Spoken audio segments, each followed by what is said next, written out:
Welcome to Havana, the vibrant and soulful capital of Cuba. A city where time seems to slow down and history lingers on every street corner. With its crumbling colonial facades, vintage American cars, and the rhythm of salsa echoing through alleyways, Havana feels like a place suspended between past and present. It is a city that defies easy description. At once melancholic and alive, neglected and elegant, mysterious yet utterly welcoming. Nestled along the northern coast of the island of Cuba, Havana faces the Gulf of Mexico, protected by a natural harbor that once made it a coveted prize for empires and pirates alike. Today, it is the political, cultural, and economic heart of the country. A city of more than 2 million people, each contributing to its rich mosaic of life. From the historic cobblestone streets of Old Havana to the sweeping promenades of Vedado and the ocean-facing Malecon, the city offers a journey through centuries of Cuban identity, resistance, and creativity. Founded in 1519 by the Spanish, Havana was a key node in the colonial shipping routes of the New World.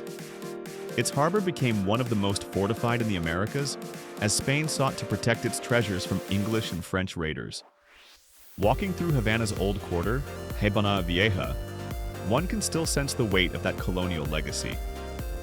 The city's Baroque churches, fortresses like El Morro and La Cabaña, and elegant plazas recall an era when Havana was considered the key to the New World.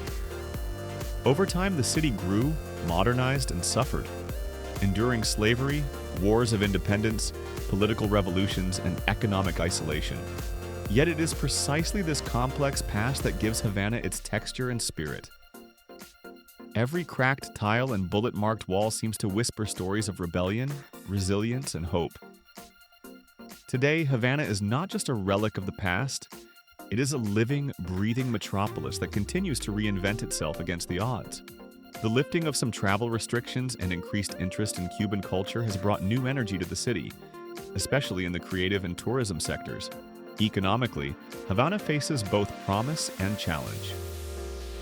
Cuba operates under a unique socialist economy where the state controls most industries and wages. However, in recent years, limited economic reforms have allowed small businesses, or cuenta propuestas, to flourish. In Havana, this means the rise of family-run restaurants, known as paladares, guest houses, or casas particulares, and creative shops selling art, handmade clothes, and music. These enterprises provide crucial income and a degree of independence for many Cubans in a country where government salaries remain extremely low.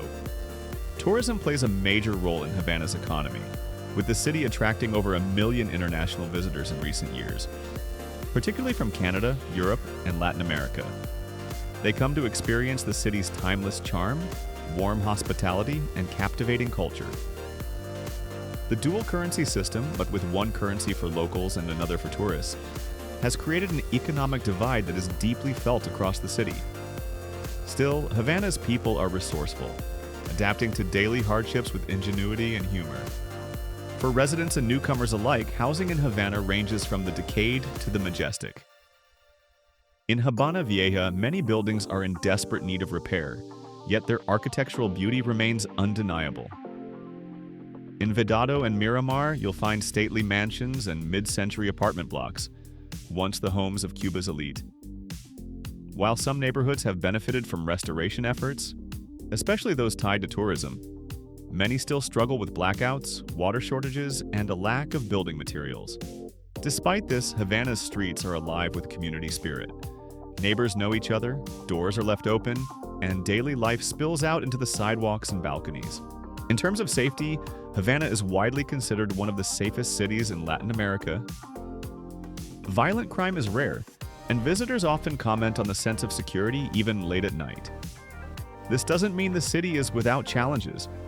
Petty theft, scams, and occasional black market dealings exist, but the overall environment remains welcoming and peaceful. Police presence is visible, and locals take pride in maintaining public order.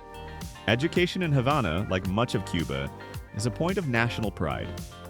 The Cuban government provides free education from primary school through university, and literacy rates are among the highest in the world. The University of Havana, founded in 1728, is one of the oldest in the Americas and continues to produce leaders in science, medicine, and humanities. Despite limited resources and outdated technology, Cuban educators are known for their dedication, and students receive rigorous training, especially in the sciences and healthcare. The health sector, another of Cuba's global achievements, is centered in Havana. The city is home to many of the country's best hospitals, research institutes, and medical schools. Cuban doctors are trained to a high standard and are often deployed abroad on humanitarian missions. Medical tourism, though controversial, has become a niche industry in Havana, offering affordable procedures for foreigners. However, the system is under strain due to shortages of supplies and brain drain, with many doctors seeking opportunities overseas.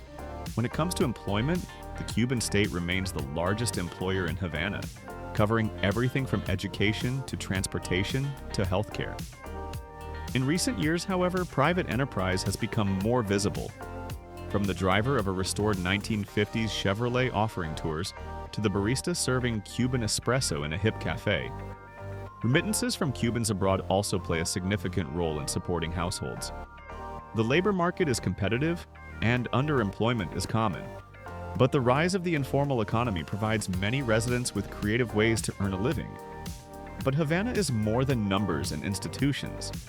It is a cultural capital, a city that moves to the beat of its own music. The arts are the soul of Havana, and they are everywhere. You'll hear it in the sun, salsa, and rumba rhythms that pour from bars and courtyards. You'll see it in the murals that cover crumbling walls, and in the performers at the Gran Teatro de la Habana. Museums like the Museo Nacional de Bellas Artes and Fusterlandia, the latter a mosaic wonderland created by artist José Fuster, showcase Cuba's vibrant visual traditions. Literature, too, thrives here. The ghost of Ernest Hemingway still lingers at his favorite haunts like El Flordita and La Bodeguita del Medio. Cuban authors, poets, and playwrights continue to use their words to reflect, resist, and reimagine society. Censorship exists, but so does expression.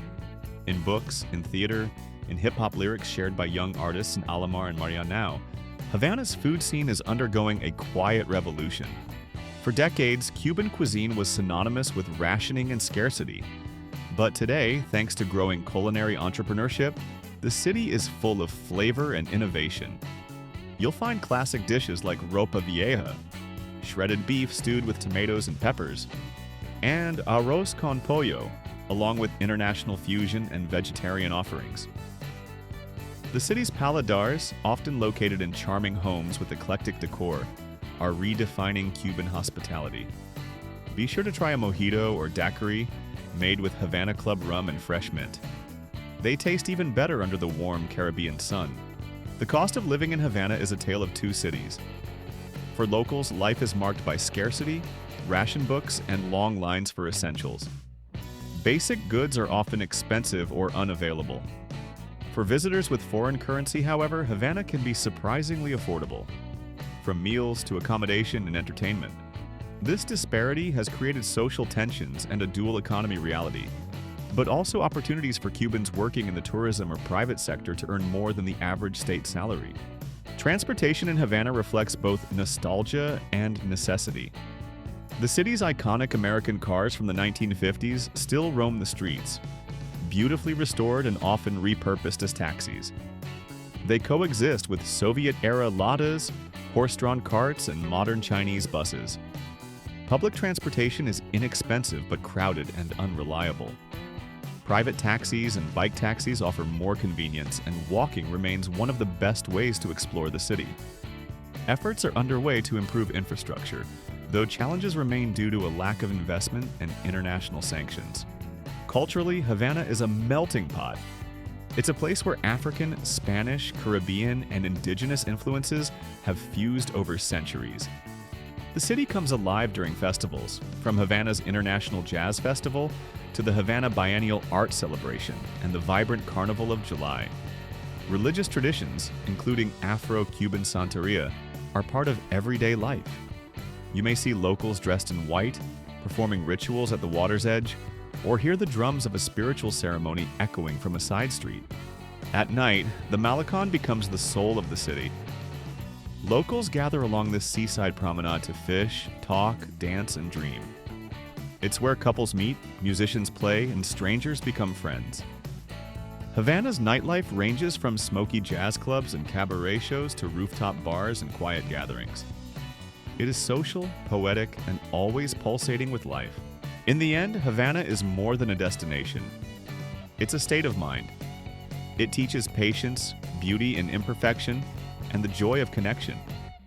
It's a place that stays with you long after you leave, like a melody that lingers. Whether you come for the architecture, the music, the people, or the history, Havana invites you to slow down and feel something deeper. It asks you not just to look, but to listen. Not just to visit, but to feel. Thank you for joining us on this journey through Havana. If this video sparked your curiosity or memories, please like, subscribe, and share your favorite Havana moments in the comments below.